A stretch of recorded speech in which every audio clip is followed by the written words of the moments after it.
Hi everyone, कैसे हो आप सब। आई होप कि आप लोग अच्छे होंगे।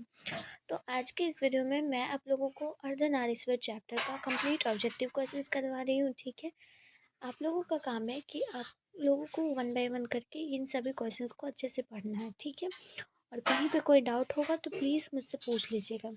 ठीक है, तो पहला नंबर क्वेश्चन है, किस रचनाकार की ये पंक्ति है कि नारी स्वप्न है, नारी सुगंध है, नारी पुरुष की बाह पर झूलती हुई जूही की माला है। ये पंक्ति जो है वो किनके द्वारा लिखी गई है? तो ये पंक्ति आप लोगों को बता दूं, अर्धनारीश्वर चैप्टर के राइटर जो है वो रामधारी सिंह दिनकर है। ठीक है, तो इन्हीं की ये लिखी गई बातें हैं। ठीक है, ऑप्शन नंबर ये आपका डी करेक्ट हो जाएगा। ठीक है, सेकंड नंबर क्वेश्चन है, ज्ञानपीठ पुरस्कार से सम्मानित रचना है। कौन जो है रचना ज्ञानपीठ पुरस्कार से सम्मानित मिली है, वो भी रामधारी सिंह दिनकर को। तो उर्वशी के लिए उनको ज्ञानपीठ पुरस्कार मिली है। ऑप्शन नंबर ए सही हो जाएगा। ठीक है, नेक्स्ट क्वेश्चन थर्ड नंबर है, युद्ध और शांति की समस्या पर लिखी गई काव्य कृति है। युद्ध और शांति पर ये लिखी गई हुई है, तो ये कौन सी युद्ध और शांति पर लिखी गई है? तो कुरुक्षेत्र। तो यहाँ पर आपका ऑप्शन नंबर ए करेक्ट हो जाएगा। ठीक है, कुरुक्षेत्र पर लिखी गई है युद्ध और शांति के लिए। ठीक है, फोर्थ नंबर क्वेश्चन है, अर्धनारीश्वर का किस विधा से संबंध है? कौन सी विधा के ये हैं?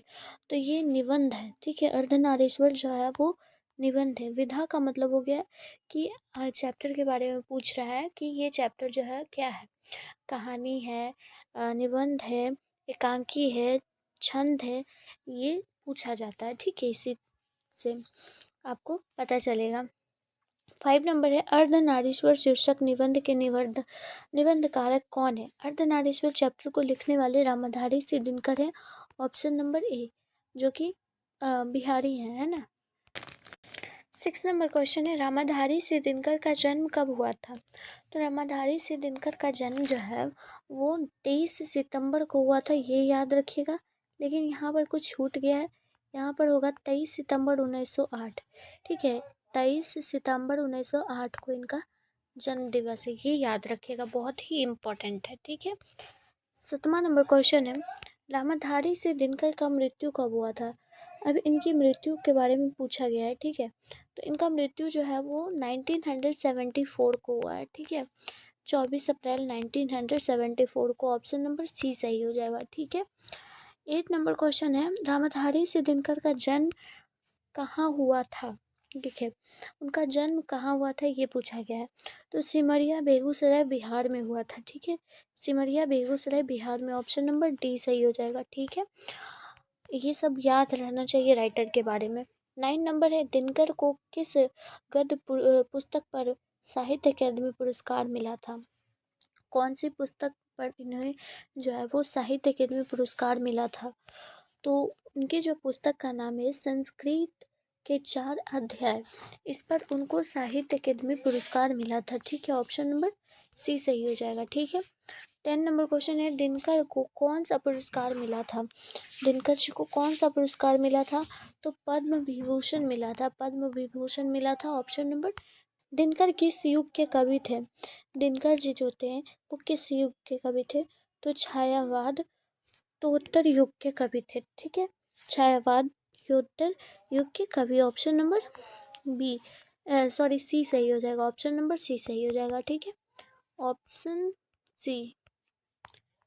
ठीक है, नेक्स्ट क्वेश्चन है, नंबर क्वेश्चन है, कामिनी तो अपने साथ ये शांति लाती है। कामिनी जो है वो अपने साथ क्या लाती है? तो कामिनी यामिनी को अपने साथ लाती है। ठीक है, कामिनी यामिनी को अपने साथ लाती है। ऑप्शन सी करेक्ट होगा। 13 नंबर क्वेश्चन है, जिस पुरुषों में नारीत्व नहीं वो क्या कैसे होते हैं? तो जिस पुरुष में नारीत्व नहीं होते हैं वो अपूर्ण होते हैं, वो पूरी तरह से पूर्ण नहीं होते। ठीक है, ऑप्शन नंबर बी करेक्ट हो जाएगा। नेक्स्ट क्वेश्चन है, अर्धनारीश्वर का अर्थ क्या होता है? अपने चैप्टर पढ़ा, उस चैप्टर से आप क्या समझते हो? अर्धनारीश्वर का अर्थ होता है कि अर्धनारीश्वर में शंकर और पार्वती का आधा अंग यानी कि कल्पित रूप होता है। ठीक है, आधा शंकर होते हैं और आधा पार्वती होते हैं। जिसका आधा अंग पुरुष और आधा अंग नारी का हो उसे ही हम अर्धनारीश्वर कहते हैं। ठीक है, अर्थात अर्धनारीश्वर शंकर और पार्वती का कल्पित रूप है। ऑप्शन नंबर डी सही हो जाएगा। ठीक है, अगला क्वेश्चन है 15 नंबर। पुरुष तो रूप तो वृक्ष बन गया पर नारी को उसने बना दिया। पुरुष जो है वो तो वृक्ष बन गया, लेकिन नारी को उसने क्या बना दिया, तो छाया बना दिया। ठीक है, ऑप्शन नंबर डी करेक्ट हो जाएगा। नेक्स्ट नंबर क्वेश्चन है, बिहार से संबंधित कौन से रचनाकार हैं। देखिए, one of the favourite question है और ये क्वेश्चन अधिकतर बार पूछा जाता है कि बिहार से संबंधित जो है वो बिहार के निवासी कौन थे। तो रामाधारी सिंह दिनकर जो थे वो बिहार के निवासी थे। ठीक है, ऑप्शन नंबर सी करेक्ट हो जाएगा। पराधीनता के कारण नारी अपने अस्तित्व के अधिकारियों की नहीं रही, कथन किस पाठ से ये ली गई है। देखिए, अर्धनारीश्वर चैप्टर में नारी और नर के बारे में बात करी गई है, तो उससे कनेक्ट करके आप यहाँ पर देख सकते हो नारी के बारे में बात करी गई है। तो इस कथन में कौन से चैप्टर से ली गई है ये आप आराम से बता सकते हो। तो अर्धनारीश्वर चैप्टर से ही ये वाला लिया गया है लाइन। ठीक है, तो 18 नंबर क्वेश्चन है, रामाधारी से दिनकर की कौन सी इनमें से रचना है। तो रश्मि रथी जो है वो उनकी रचना है। ठीक है, ऑप्शन नंबर सी सही हो जाएगा। ठीक, अगला क्वेश्चन 19 नंबर है, गंधारी कौन थी। गंधारी कौन थी, तो गंधारी जो थी वो दुर्योधन की माँ थी। ठीक है, बहुत ही बेसिक सा सवाल है, दुर्योधन की माँ थी। प्रेमचंद्र को क्या थे, प्रेमचंद्र क्या थे ये पूछा गया है।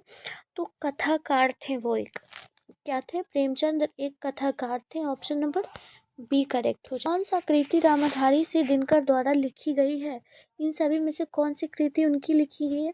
तो शुद्ध कविता की खोज, यहाँ पे शायद खोज होगा। ठीक है, याद रखिएगा, ऑप्शन नंबर बी सही हो जाएगा। ठीक है, 22 नंबर क्वेश्चन है, प्रेमचंद्र की रचना है, इनमें से कौन सी जो है वो प्रेमचंद्र की रचना है।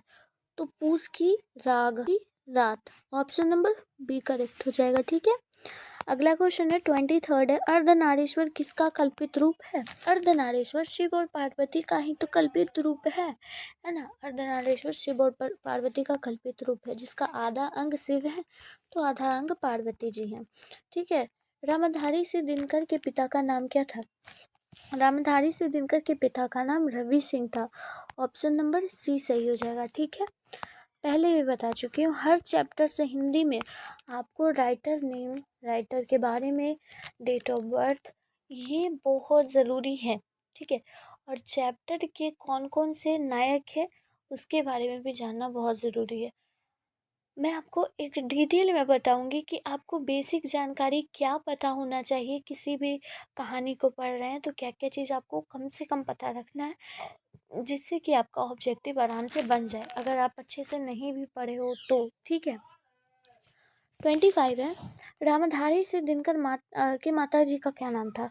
अब इनकी माता जी का नाम पूछा गया है, तो मनरूप देवी जो था वो इनकी माता का नाम था। ऑप्शन नंबर सी सही हो जाएगा। ठीक है, 26 है, रामधारी से दिनकर की पत्नी का नाम क्या था। अब लो भैया, इनकी पत्नी का भी नाम पूछ दिया है, तो श्यामावती देवी था। ठीक है, ऑप्शन नंबर सी करेक्ट हो जाएगा। ओके, अगला क्वेश्चन है 27, रामधारी से दिनकर बीए किस विद्यालय से किए थे। उन्होंने बीए ग्रेजुएशन किस विद्यालय से किया था, तो पटना से उन्होंने किया था, पटना जिला से। ठीक है, रामधारी से दिनकर बीए किस विषय से किए थे। अब विषय भी आपसे पूछ दिया गया, तो इतिहास से उन्होंने अपना ग्रेजुएशन किया था। 29 है, रामधारी से दिनकर ने सबसे पहले कौन सी कृति प्रकाशित की थी। सबसे पहला कृति के बारे में पूछा गया है, तो सबसे पहला प्रारंभम जो है वो उनकी कृति थी। ऑप्शन ए करेक्ट हो जाएगा। ठीक है, 30 नंबर क्वेश्चन है, रामधारी से दिनकर का जन्म बिहार के किस जिले में हुआ था।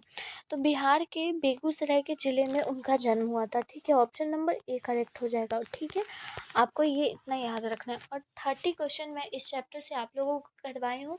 आई होप कि आपको सारा क्वेश्चन अच्छा से समझ आ गया होगा, कहीं कोई प्रॉब्लम नहीं हुई होंगी। आप लोग बेसिकली आराम से मुझसे पूछ सकते हो कहीं पे अगर कोई प्रॉब्लम हो। ठीक है, तो मिलती हूँ फिर नेक्स्ट वीडियो में, नेक्स्ट सेशन में। तब तक के लिए आप लोग पढ़ाई करते रहिए। Till then tata bye bye, take care.